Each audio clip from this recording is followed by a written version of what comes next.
Sekiranya seorang isteri itu dia mengalami ancaman ataupun pernah dipukul oleh suaminya, bolehkah dia mencari helah untuk dia keluar dari rumah tempat dia diami bersama suaminya, balik ke rumah ibu bapanya walaupun tanpa keizinan suaminya, kerana dia telah menyatakan kepada suaminya supaya suaminya benar-benar insaf, sedar, atau pergi jumpa dengan kaunselor dan seumpamanya, tapi tidak diendahkan suaminya. Tapi dia rasa tak boleh lagi meneruskan kehidupan bersama suaminya, tapi suaminya menahannya, seolah-olah menahannya di rumah. Bismillahirrahmanirrahim.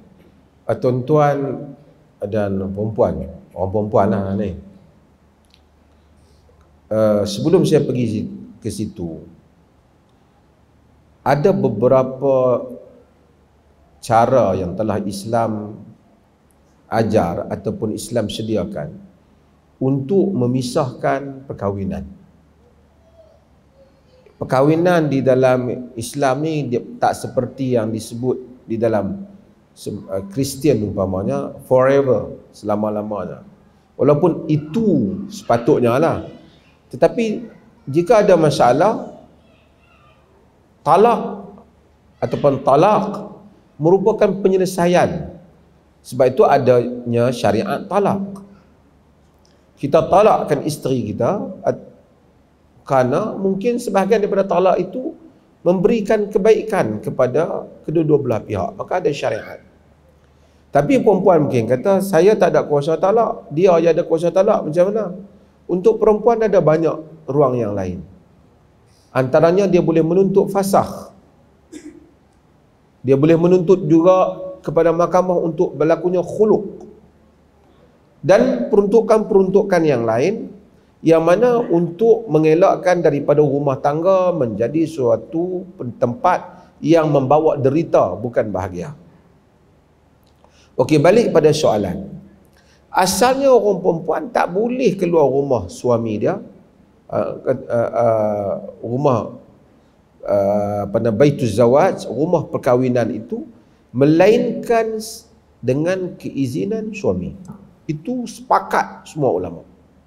Tak ada kukut dia rasa nak keluar, aku keluar. Nak balik, dia tak boleh. Sebab itu ada bab dia kena minta izin untuk hatta datang ke solat.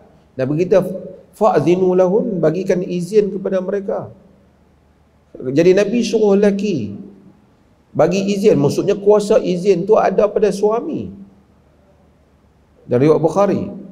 Jadi bagi izin kepada mereka untuk mereka datang ke masjid. Hatta main masjid minta izin. Walaupun Nabi kata la tamna'u ima Allah min masajidillah, jangan larang hamba-hamba Allah hamba-hamba perempuan Allah untuk datang ke masjid. Nah, maksudnya kuasa larang tu ada kat suami. Okey.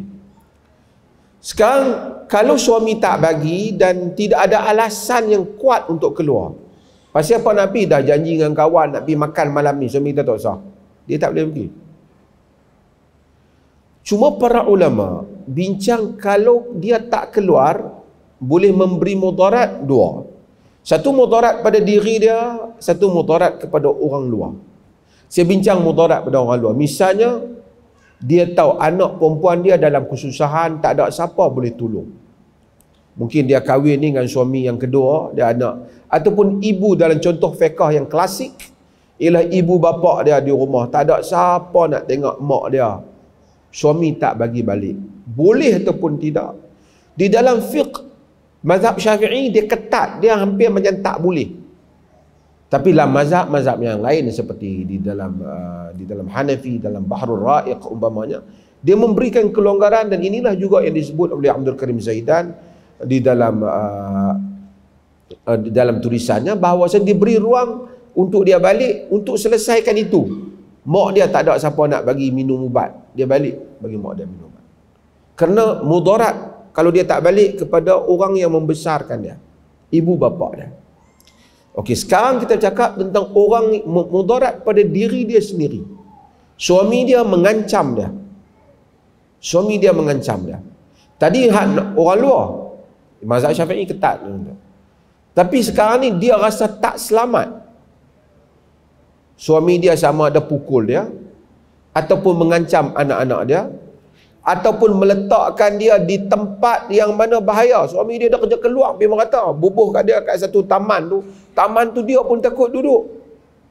Jiran bahaya, rumah dah lah buruk, orang pecah masuk boleh, macam-macam lah.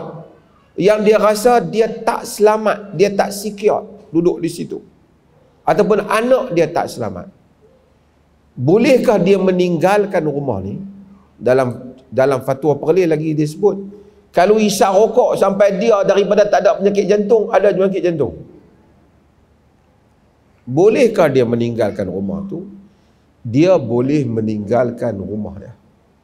Bahkan dalam mazhab Syafi'i, di dalam Ibn Hajar Al-Haytami, di dalam Tuhfah, dia pun sebut kalau dia isteri rasa terancam keselamatan dirinya, dia boleh keluar meninggalkan rumah suami dia. Bahkan dia kata suami tetap wajib membayar nafkah sehinggalah dapat memberikan keamanan kepada dia. Jadi isteri yang terancam disebabkan bahaya yang datang daripada suami dia, boleh keluar meninggalkan rumah dia. Saya buat contoh lain lah. Berapa contoh. Kalau dia tahu suami dia ni mungkin ada penyakit kelamin, dia tak mau tidur dengan suami dia, takut dia kena penyakit tu, dia boleh mengelakkannya dan boleh melarikan diri. Suami dia ni jual dadah, dia takut polis mencekup rumah tu, dengan dia kena tahan, dia lari tinggalkan rumah dia. Dia boleh. Dalam mazhab, dalam Ibn Hajar Al-Haytami kata bahawasanya min ghairi nusyuzin, dia tidak dianggap sebagai nusyuz. Dia tidak dianggap sebagai nusyuz, tak dianggap sebagai derhaka. Dia orang tak boleh kata hang ni derhaka tinggal rumah suami, tak, kerana dia menyelamatkan dirinya. Bahkan Ibn Qudamah Al-Maqdisi dalam Al-Mughni, di dalam mazhab Malik, Ad-Dardir juga menyebut bahawasanya hatta kalau suami dia pukul dia bahaya, ataupun mencela dia, maki dia dengan perkataan yang dia tak sanggup dengar, maki dia, maki family dia, perkataan heavy, tekanan jiwa pada dia, dia boleh keluar meninggalkan rumah suami dia. Orang perempuan dengar ni, dia tak sakan. Dan memang disebut pokok. Tapi jangan dia mereka, suami tak ada kata apa, hang ni tak dengar cakap, aku terancam, aku lari lah. Jangan nak buat cerita macam tu lah. Berdosa dia keluar itu. Tapi kalau dia rasa hari-hari, kok sehari tu suami dia terlepas cakap, tak apalah. Tapi kalau hari-hari satu tekanan kepada dia, kerana ada perempuan yang hampir macam depressed, jadi tekanan jiwa kerana makian suami tiap hari yang dia tak tertanggung, dia boleh keluar meninggalkan rumah suami. Ini yang disebut oleh para fuqaha. Dan jika dia keluar, dia tuntut fasakh, hakim patut mendengar fasakh dia.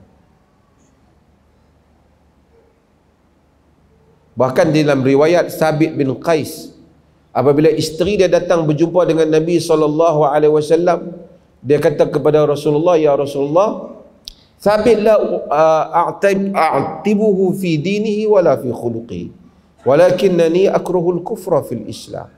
Rasulullah, aku tak pertikaikan Sabit ni, tetapi agama dia, akhlak dia okey, tapi aku tak dapat terima dia. Aku tak suka kufur dalam Islam ni, maksud tak suka derhaka kepada suami. Nabi SAW kata, ataruddina hadiqatahu, kau nak bagi balik mahar dia, kebun yang dia bagi dulu? Dia kata, ya. Nabi panggil Sabit dan Nabi suruh Sabit untuk mentalakkan ni, dia panggil khuluk lah, ambil balik mahar, talakkan isteri dia. Menunjukkan Rasulullah SAW ambil kes-kes yang isteri dah tak boleh pergi dah dengan suami dah ni, lama sangat berkelahi umpamanya, tak boleh pergi. Kerana hidup ni kadang-kadang takkanlah sampai 10 tahun semayang tak khusyuk, buat kerja tak jadi, kerana duk berkelahi dengan suami isteri. balik rumah serabut tengok muka isteri, suami balik isteri balik, suami balik, dia serabut tengok suami. Ada yang duduk rumah tangga tapi sampai 5 tahun tak pernah tidur sekali, tak pernah ada hubungan. Al-Imam Dardir kata bahawasanya sekiranya suami, Ibn Taymiyah rahimahullah, Syekhul Islam Ibn Taymiyah kata, kalau suami tak menggauli isteri, isteri boleh minta untuk tuntut perceraian. Kalau dia bagi duit cukup tapi dia tidak menyetubuhi isterinya, dia boleh tuntut. Okey, yang seterusnya saya nak sebut dalam kes ni ialah mereka yang terlibat di mahkamah syariah di mana sajalah, termasuk di Perlis dan selainnya. Hakim-hakim mahkamah syariah ni dia kena ada keluasan dalam hal. Janganlah sampai satu isteri tu nak minta cerai, bertahun-tahun dah tak dapat-dapat. Suami tu kahwin 3 kali lah, 4 tahun lagi dia buat, tak boleh lah macam tu. Dia kena mudahkan. Wanita ada nafsu dia. Dia kalau sekiranya panggil suami tak mai, panggil suami setengah, tapi sekarang ni saya dipahamkan oleh pihak hakim kita banyak mudahkan dah. Panggil berapa kali tak mai, fasakh. Fasakh. Dia panggil, dia buat tak mau mai. Lepas mai dia buat tergeliat. Lama nafkah tak bagi, apa tak bagi. Dan saya nak nasihatkan wanita, kalau suami dia pukul dia lebam ataupun sakit di mana-mana, kalau dia nak tuntut fasakh lah. Kalau dia nak maafkan tak apalah, ini jadi cahaya bintang di akhirat, tak apalah. Itu pulang lah ke dia. Tapi kalau sekiranya suami dia pukul dia, kalau dia nak tuntut, dalam kaedah kita lah ni, dia kena ada report lah. Dia kena pergi buat report polis ke apa, dia kena pergi cek hospital ke apa, dia kena report. Kalau sekiranya suami dia tak bagi dia keluar, boleh dia keluar pergi buat report polis, dia boleh keluar buat report polis. Tak dikira sebagai nusyus. Kalau kena betul suami dia pukul dia. Jangan suami dia angkat almari, nak ubah almari, terantuk dia, pergi buat report polis. Yang tu janganlah. Itu penipu lah. Saya cerita ni bagi kes-kes yang betul-betul suami kaki pukul ni. Sebahagian lelaki dengan orang lain tak berani pun, takut dia orang tampak dia senyap, balik rumah dia lawan dengan bini dia. Dia tak padan. Nak lawan biar sama gu, kan, sama regu. Sebab itu Allah Ta'ala jadikan wanita ni kadang-kadang dia merajuk, dia sedih, dia perempuan lah. Kita terima, kita dia sedih. Tak buat apa.